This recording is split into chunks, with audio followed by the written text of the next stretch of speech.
lundi 28 août de l'an 2017. Bonjour, bienvenue. Patrice Talon et son gouvernement toujours en vacances. Le Bénin ne tourne pas pour autant au ralentir, de sources très bien informées.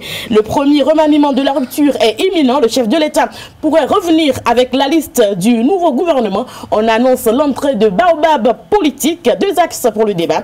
Quels sont les ministres annoncés par temps, mais qui ont pourtant le profil pour le job? Et est-ce que le yaïsme a fini par avoir raison donc et faire recette chez Patrice Talon? Marcel Roueto, directeur de publication du journal 24 heures au Bénin, fera le débat dans un instant avec nous. À suivre également la une des journaux présentée par Kader Achirou. Bonjour. Bonjour Nadège. Les journaux ont titré ce matin sur les activités politiques qui se sont déroulées le week-end dernier et sont revenus sur ESAE Université qui a mis 700 diplômes sur le marché de l'emploi au Bénin et au Nigeria. En sport, nous parlons Mercato. Kylian Mbappé en passe d'un accord avec le PSG, avec d'autres informations sportives.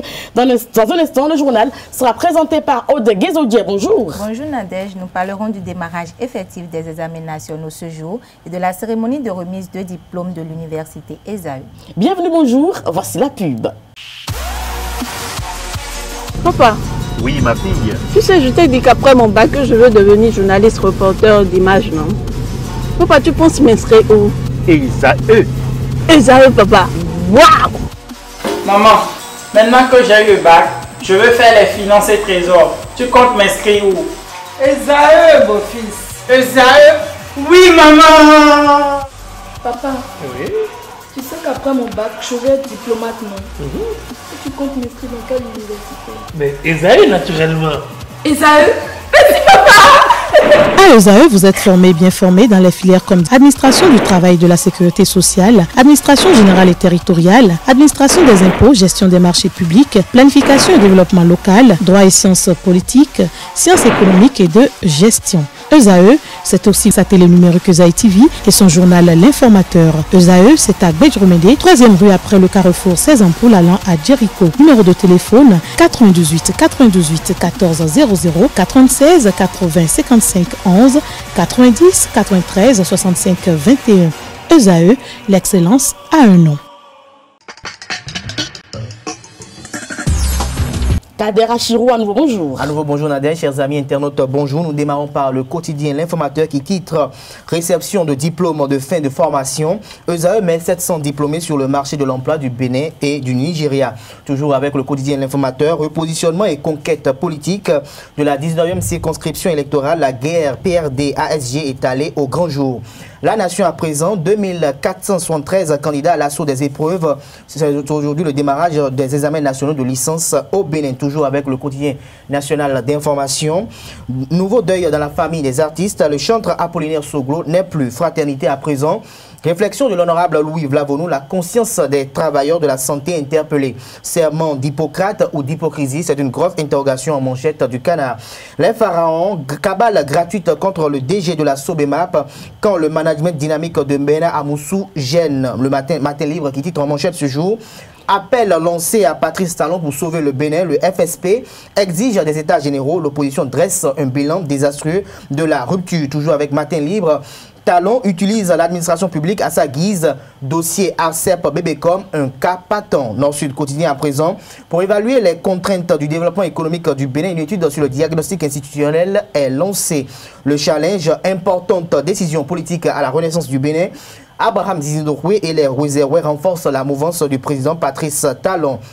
Le challenge à présent, manifestation de l'opposition togolaise de la nécessité de préserver la paix et la cohésion nationale. La boussole, mauvaise gestion présumée à la mairie de Porto Novo. Pourquoi le maire Zossou se cache-t-il derrière Aronsou? C'est une interrogation en deuxième titre à la une du journal. Le routier à présent, mise en œuvre du programme d'action du gouvernement a commencé. Le CA de Décamé acquis à la cause. L'opinion aujourd'hui, redressement fiscal de Common SA, les précisions qui balaient la thèse d'une victimisation politique.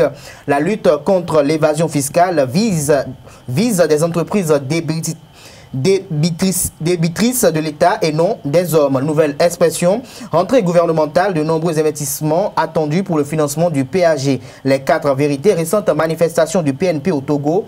Les organisateurs ont bafoué les dispositions légales en vigueur. La nouvelle tribune pour finir, retrait de l'ACEP dans un mauvais rôle. Retrait de licence à Bécom, l'ARCEP dans un mauvais rôle. Toujours avec la nouvelle tribune, liberté démocratique au Bénin, Michel Adjaka, l'empêcheur de guerre de gérer en rond. Merci à vous, Kader Achirou, pour la présentation de cette une des journaux. Les quotidiens sont disponibles dans les kiosques sur toute l'étendue du territoire national, mais aussi et surtout en ligne. Voici le journal présenté par Aude Kizoudié. Bonjour à toutes et à tous. Le décret numéro 2017-197 du 29 mars 2017 portant organisation des examens nationaux pour l'obtention du diplôme de licence et de master dans les établissements privés d'enseignement supérieur EPES non homologués n'est pas contraire à la Constitution. La Cour déboute ainsi les contestataires aux examens nationaux. Les candidats ont répondu présents à cet examen qui a démarré ce jour. Nous y reviendrons dans nos prochaines éditions. Deuil dans le rang des artistes, comédiens et chanteurs du Bénin. Après Marceline Abo, artiste comédienne, c'est Apollinaire Soglo, artiste chanteur, qui a attiré sa révérence hier aux environs de 4 h du matin. Nous présentons donc toutes nos condoléances à la famille de l'illustre chanteuse du gospel et à la nation béninoise. C'est dans une ambiance solennelle que s'est déroulée le samedi dernier, dans la salle rouge du Palais d'un congrès de Cotonou, la cérémonie de remise de diplômes et de prix à plusieurs étudiants et membres du personnel administratif de l'École supérieure d'administration, d'économie, de journalisme et des métiers de l'audiovisuel ESAE. Cette école vient de confirmer une fois encore, par son savoir-faire et une organisation parfaite, sa place dans le leadership des établissements privés d'enseignement supérieur du Bénin. Ouais, c'est un sentiment de fierté. Lorsque vous finissez de former les étudiants qui ont quand même subi les rigueurs académiques, méthodologiques, administratives jusqu'à la fin, pour réussir à avoir leur diplôme, je crois que ça donne quand même du bon au cœur. Avec les parents ensemble, les étudiants et tout le monde, le staff, on est en joie. Ça se remarque dans la salle d'ailleurs, c'est un moment de fête. Parce que ce n'est pas facile, de former les gens, de respecter un peu un certain nombre de rigueurs mises en place pour pouvoir arriver jusqu'au bout. Ce qu'ils ont subi, ce qu'ils ont fait, ce que nous avons fait ensemble, donc ça fait du bien et c'est pour ça qu'on se réjouit. Le plus important pour un apprenant, un récipiendaire, un impétrant, ce n'est pas le diplôme qu'il reçoit, c'est ce qu'il sait faire, sa capacité à s'intégrer, son management personnel, son sens aigu d'anticipation et d'intégration. Si un étudiant, parce qu'il a un diplôme à la fin de formation, n'est pas capable de prouver par lui-même ce qu'il peut offrir à soi et aux autres, il va beau traîner avec son diplôme, il ne représentera rien du tout. Et nous, on insiste chaque fois, quand on finit de les former, quand on remet le diplôme, ne dormez pas sur vos lauriers, ne pensez pas que parce que vous avez une licence ou un master dans tel ou tel domaine du savoir, et que le plus important, que le marché de l'emploi va s'ouvrir à vous. Vous êtes d'abord votre propre employeur. C'est la première chose qu'il faut s'intégrer quand on finit une formation. Vous êtes celui-là même d'abord qui va chercher à s'auto-employer. C'est lorsque vous ne réussissez pas, pour l'instant, peut-être mobiliser les ressources, avoir les moyens de s'installer, que vous allez vers les autres. Or, aller vers les autres signifie et suppose surtout que vous devez être capable d'offrir quelque chose, de prouver par vous-même ce que vous savez faire. Si vous allez tendre le diplôme, ce n'est pas suffisant. Aujourd'hui, le marché de l'emploi est austère, rigoureux, est très difficile. Et c'est une jungle où on se bat, sérieusement, où c'est le meilleur qui l'emporte. Et le meilleur ici, ce n'est pas le plus diplômé. Je suis désolé. Un patron d'entreprise veut le maximum de rendement possible. Il veut recruter peu et il veut le maximum de rendement. Alors, lorsque tu es formé, bien formé, et qu'en dehors du savoir et du savoir-faire, tu ajoutes le savoir-être, tu t'intègres facilement. Et c'est ceux-là les meilleurs en fait. Le meilleur, ce n'est pas celui qui a 18 de moyenne quand il finit ta formation. Mais le meilleur, c'est celui, quand il finit, il réussit à s'intégrer facilement et à maîtriser les différents outils d'innovation que aujourd'hui l'environnement met à notre disposition pour affronter les défis, les challenges des métiers d'aujourd'hui et de demain. C'est le plus important et c'est ce que nous transmettons à nos étudiants. Les festivités du culte Oro dans la commune de Sakété ont été lancées hier dans une atmosphère pacifique, pleine de joie et d'allégresse, devant autorités municipales et un parterre de dignitaires de religions endogènes. Le Oro a répondu à l'appel de ses gardiens dans la forêt sacrée communément appelée Igbo Oro. Retour sur l'ambiance qui a prévalu hier.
Toujours dans la commune de Sakété, la deuxième édition du festival identitaire Odun Okoto s'est tenue samedi dernier à Sakété en présence de plusieurs dignitaires religieux, des autorités politico-administratives et des natifs de la localité. Une initiative qui vise à réunir les fils et filles de Sakété pour réfléchir ensemble sur les questions de développement de leur localité. Occasion également de montrer les richesses de ce peuple nago et de profiter de cette initiative pour lever les fonds pour la réalisation d'infrastructures socio-communautaires. On écoute pour plus d'explications Pierre Chanou et Pierre Adechi, respectivement président du comité d'organisation du festival Odun Okoto et maire de la ville de Sakété. Dans l'esprit de ce monsieur, Oni Ogu Alessis, ce festival représente un creuset de retrouvailles et d'union des filles et fils de Sakété et un outil de développement pour notre patrimoine commun qu'est Sakété. Au demeurant, ce festival, dont le caractère est tournant d'un arrondissement à un autre à chaque édition, vise à laisser une trace du comité par la réalisation des infrastructures et des équipements socio-communautaires grâce à chaque Sakétéenne et Sakétéen dans l'arrondissement accueillant l'édition. On fait un travail pour nous trouver une feuille de route pour que très prochainement on puisse se retrouver au niveau du département et célébrer une seule fois et un seul endroit et de manière tournante la fête identitaire au Doudoua. Je le promets ici et je vais le faire par la grâce de Dieu cette année 2017. Parce que nous voyons que chaque commune s'organise de plus en plus au niveau du plateau pour célébrer sa fête identitaire. Et cela constitue déjà un creuset où nous rassemblons, on peut rassembler la diaspora, les opérateurs économiques, les hommes politiques, les personnes de bonne volonté, qui une fois regroupés en un seul lieu, peuvent marquer encore plus positivement en infrastructures socio-communautaires, en d'autres choses encore, le département du plateau. Ainsi se referme le journal Sufri Matin. Merci de l'avoir suivi. Merci à vous, Guézodier. Je rappelle donc que c'était le journal Sufri Matin. Nous allons prendre rendez-vous pour la grande édition du journal prévue pour 19 h sur ESAE TV. À présent, le débat, nous recevons Marcel Roueto, directeur de publication du journal 24 h au Bénin. Le débat Sufri Matin, Marcel Roueto, bonjour. Bonjour Nadège. Vous êtes le directeur de publication du journal 24 h au Bénin. Bienvenue donc sur Sufri Matin. Vous êtes avec Kader Achirou pour le débat. Donc, le premier remaniement de la rupture est annoncé. Qu'est-ce que vous pensez par rapport à cela? Tout le monde attend l'événement parce qu'aujourd'hui, la première année de la rupture assemblée nous a apporté toute la promesse qu'on attendait lors des campagnes électorales. Mais malheureusement, il y a d'abord le volet social qui a faussé carrément le rendez-vous. Et c'est quasi nul s'il faut faire rapidement un bilan. Et on attend carrément s'il faut revoir l'équipe pour savoir sur quel élan le gouvernement de la rupture va relancer sa politique.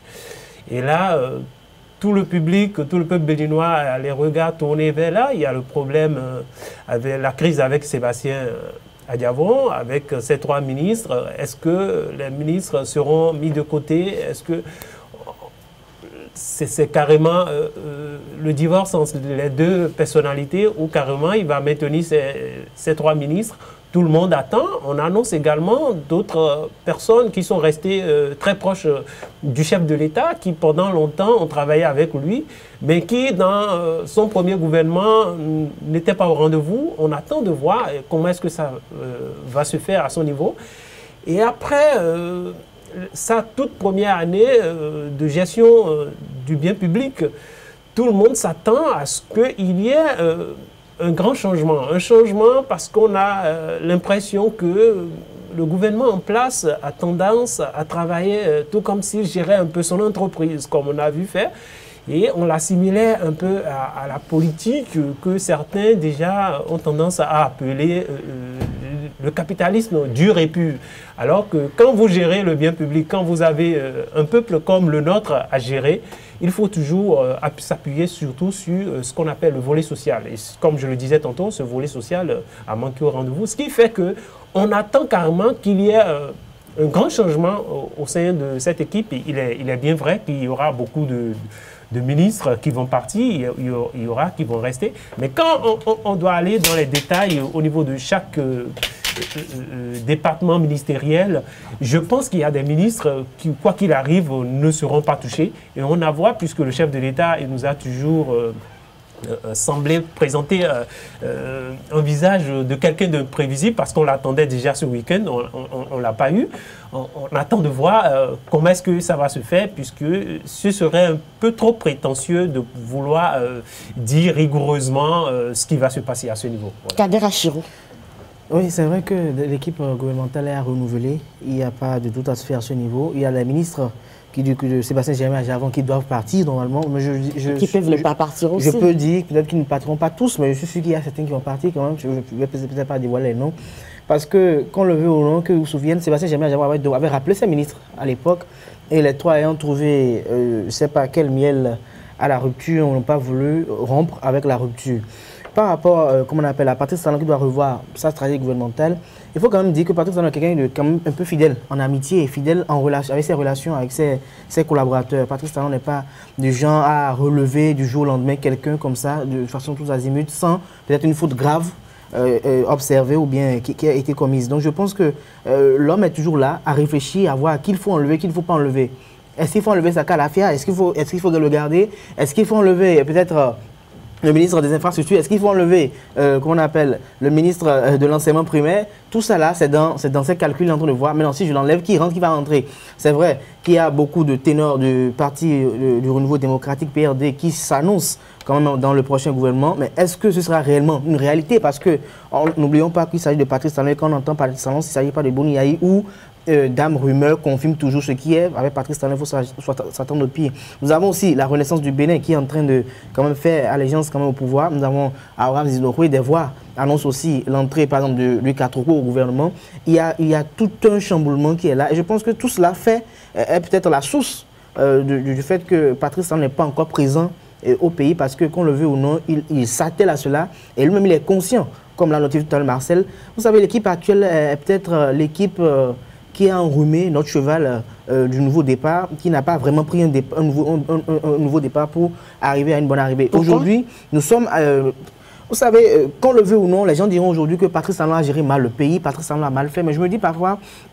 C'est vrai que le chef de l'État donne des directives, il impose des réformes, mais il revient quand même à chaque ministre, à chaque niveau, de quand même mettre en application, en exécution ces réformes impliquées par le chef de l'État. Et je pense que la politique, comme l'a noté Marcel, du chef de l'État est un peu une politique un peu lié quand même au secteur privé. Patrice Talon gère un peu les choses de façon, pas comme dans un État démocratique en fait. Il gère les choses, bon, oui je dis, je fais. C'est vrai que d'une part, ça a quand même son effet, mais d'autre part, nous n'avons pas l'effet parce que la classe politique ne voit pas en fait qu'elle est prise encore dans les instances de décision. Et je pense que parfois, pour certaines décisions, il fallait quand même jouer à la sourde oreille pour marcher. Je prends par exemple le cas comment on appelle, des chefs-lieux, des départements qu'on a eu et des préfectures qui ont été installées. Mais par rapport à l'action gouvernementale, je reviens sur le plan, je dis, et je pense que Patrice Talon doit quand même essayer de nettoyer parce qu'il y a des ministres là qui entravent quand même le bon fonctionnement, qui sont là, qui ne font que faire de retour-pédalage, qui n'aident pas en fait le régime à prendre, comment on appelle, le nouveau départ tant pour nous, aux populations. Je pense que pour un gouvernement qui s'est donné 5 ans pour mettre tout un lot de réformes en place à travers un programme d'action du gouvernement qui est devenu aujourd'hui pratiquement la rengaine juvénile de tout le monde dans le pays, où tout le monde chante PAG, on vulgarise le PAG à travers, à toute assise où on est, on dit on vulgarise le PAG, sans même comprendre ce que le programme d'action du gouvernement en question dit, sans même comprendre, même quand vous allez voir des gens, ils vont vous dire le programme d'action du gouvernement est décliné en 3 grands axes, sans même vous décliner les axes, sans même vous dire réellement qu'est-ce que ces axes vont apporter pour le développement du pays. Je pense que c'est déjà quelque chose de grave. Patrice Talon, comme il l'a dit, il prône la compétence et l'excellence. Il est temps aujourd'hui qu'il nettoie les ripoux, les nénuphars, les cafards qui sont là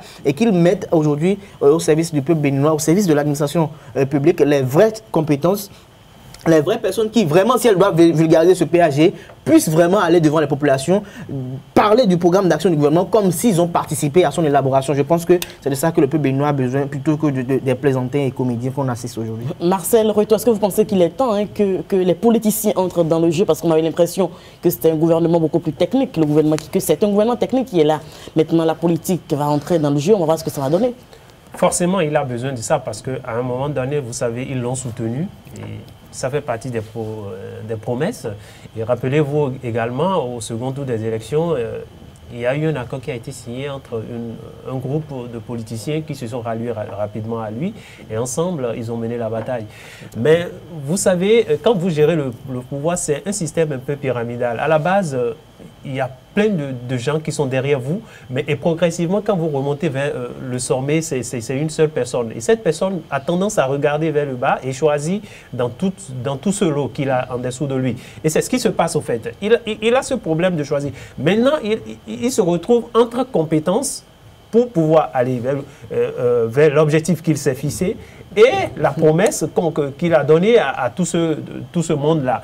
Alors, c'est vrai, vous savez, il va faire des mécontents. Ces mécontents sont là et tout le monde entend. Et si je vais rapidement griffer un peu vers le côté opposition, vous voyez, si l'opposition ne se dessine pas de façon précise jusqu'à présent, c'est parce que tout le monde espère encore que quelque chose peut venir.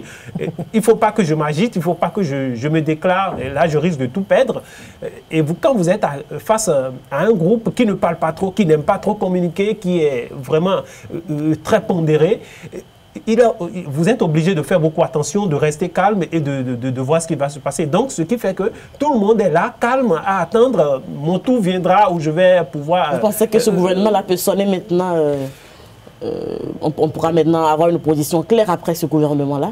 Je ne pense pas tout de suite. Vous devez banalement attendre 2 ans, 3 ans. Encore? Oui, forcément. Si vous voulez voir vraiment, au moment où les gens n'auront plus rien, vont dire, bon, il n'y a plus rien à espérer, maintenant il faut que je tire la sonnette d'alarme, il faut que je m'affiche, il faut que je prépare l'échéance à venir. C'est un peu comme ça que ça va se poser. On l'a déjà vu par le passé.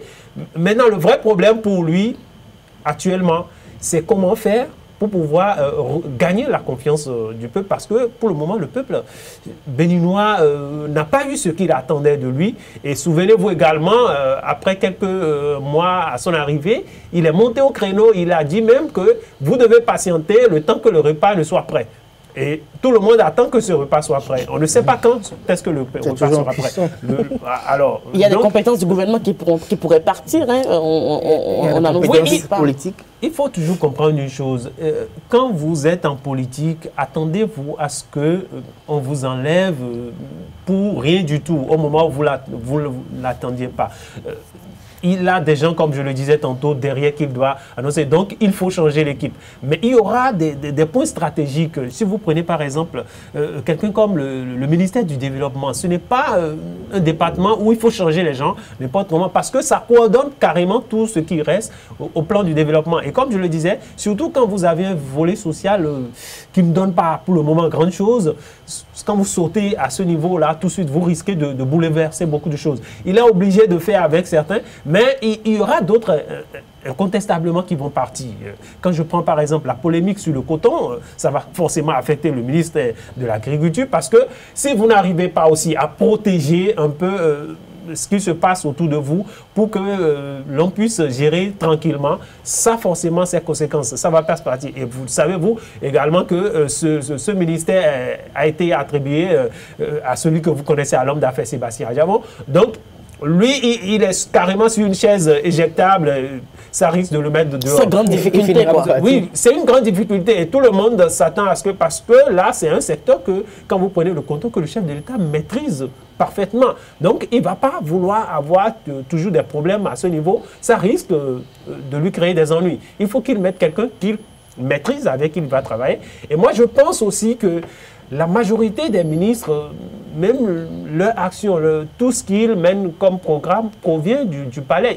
C'est-à-dire, on les contrôle, ils n'ont pas les coudées franches pour travailler comme on l'a vu sous Yahi, où les ministres sont tout puissants. Maintenant, on a réduit un peu leur force, ce qui fait qu'aujourd'hui, certains partiront la conscience tranquille en disant, ben, c'est de là-bas que tout vient. Ils n'ont aucune casserole.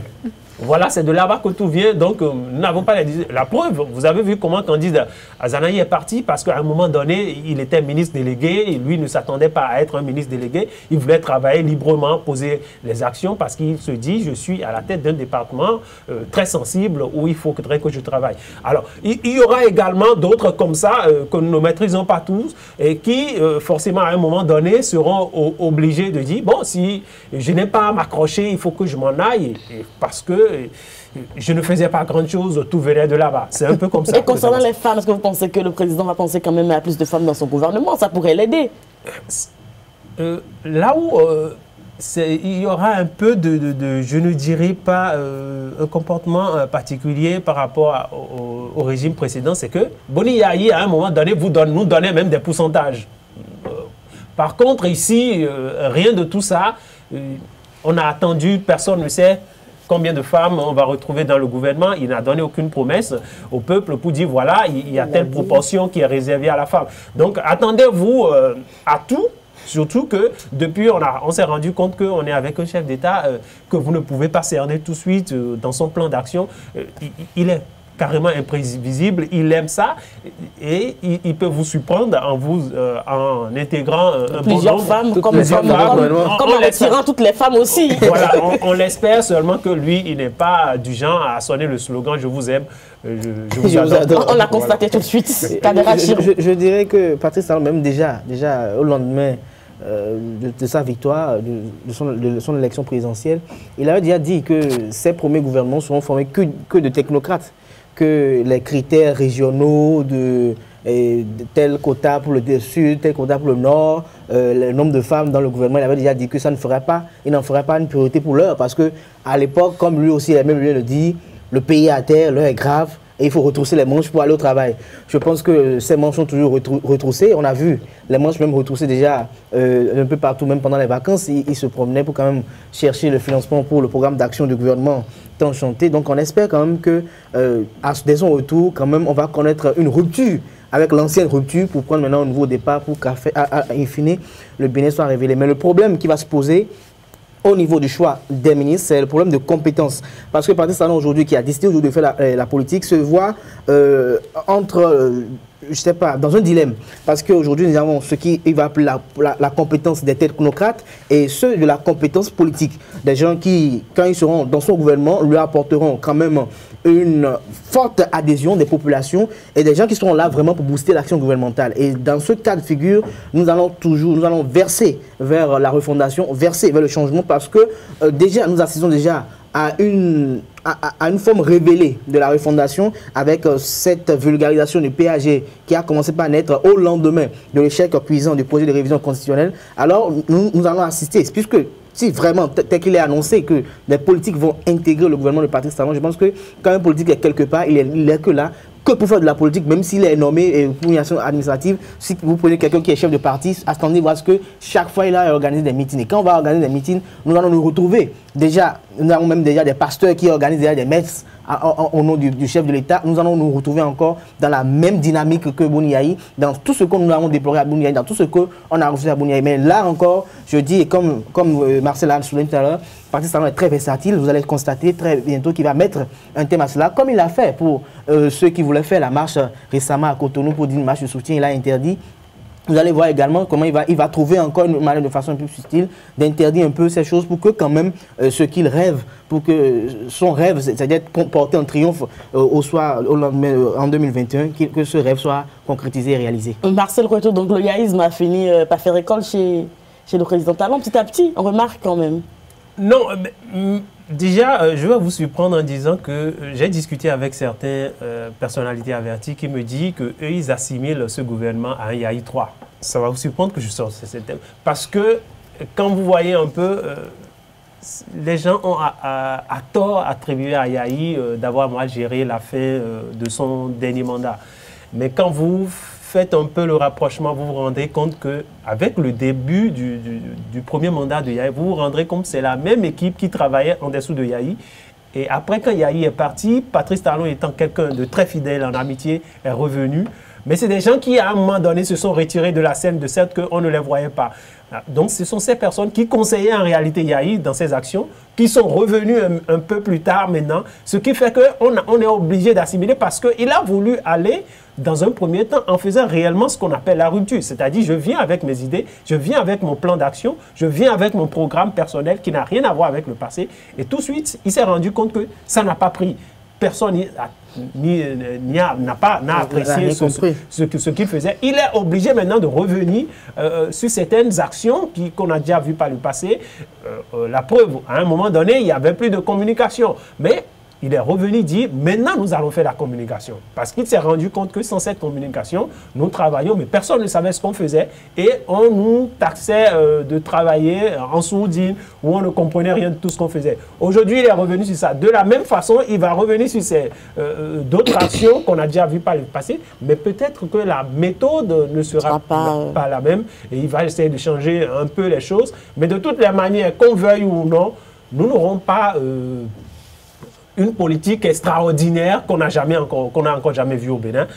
Il va essayer quand même de revoir l'image que va présenter sa politique pour qu'il puisse rester. Parce que son problème aujourd'hui, c'est de regagner la confiance du peuple béninois. Parce qu'à un moment donné, avec tout ce qu'on a vu, déguerpissement par-ci, la pression sur certains hommes d'affaires par-là, tout ça a fait qu'à un moment donné, ça n'allait plus. La confiance a bercé un peu et maintenant il faut qu'il regagne parce que déjà certains se disent est-ce qu'à la fin de son mandat il ne va pas tenter de rester, et si vous voulez rester, c'est maintenant il faut commencer à faire ce travail. Merci à vous Marcel Retour, vous êtes le DP du journal 24 heures au Bénin. Merci d'avoir accepté notre invitation. Kadira Chirou, merci à vous. Nous allons passer au sport, M. Frimatin. Les sports sur Free Matin, Jean-Luc Dagon, bonjour. Bonjour Nadège. Finale de l'Afro-Basket féminin 2017, le Nigeria qui s'offre le trophée. Oui, 65 à 48, c'est par ce score que le Nigeria a battu le Sénégal au Palais des Sports ce dimanche 27 août 2017. Une troisième consécration du Nigeria sur le toit du basket féminin africain. Il faut préciser que le Mali s'octroie la troisième place de ce tournoi. Mercato, Kylian Mbappé en passe de signer un accord avec le Paris Saint-Germain. L'attaquant international français serait tout proche de rejoindre le PSG, le Paris Saint-Germain. Les positions des deux clubs se seraient considérablement harmonisées ce dimanche lors de la sanglante victoire des hommes de Leonardo Jardim, 6 buts à 1 face à Saint-Etienne. Le joueur était sur les bancs de touche.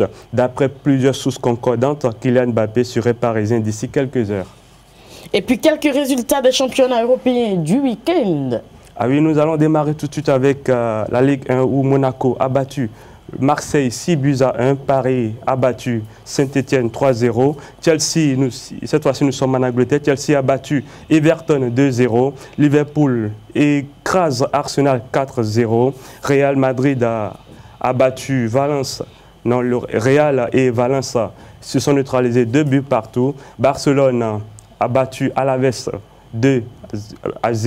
Las Palmas 1, Atlético 5, Werder de Brême. Cette fois-ci, nous sommes en Allemagne. Le Werder de Brême s'incline devant le Bayern Munich 0 but contre 2. Le Genoa 2, Juventus 4, Naples 3, Atlanta 1, Milan 2, Cagliari 1. Merci à vous, Jean-Luc Dagan. C'était donc les résultats des championnats européens du week-end. Merci à vous. C'était les sports pour boucler cette émission matinale d'information et de divertissement.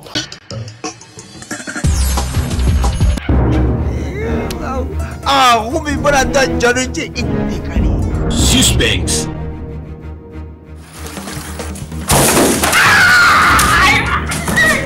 Papa, mais qu'est-ce qu'il t'a fait?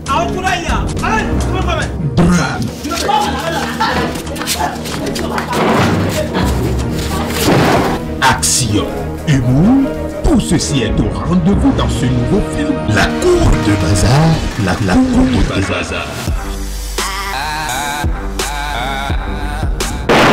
Bazar, toi laissez-nous 5 secondes, moi.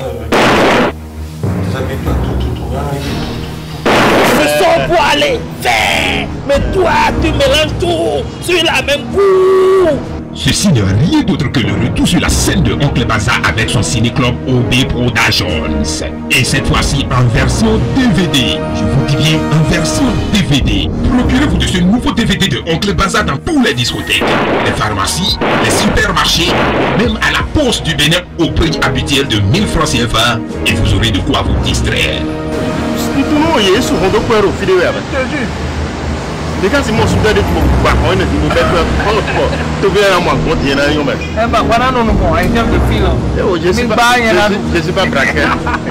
On va se retrouver demain avec le même plaisir. D'ici à là, portez-vous bien. Au revoir.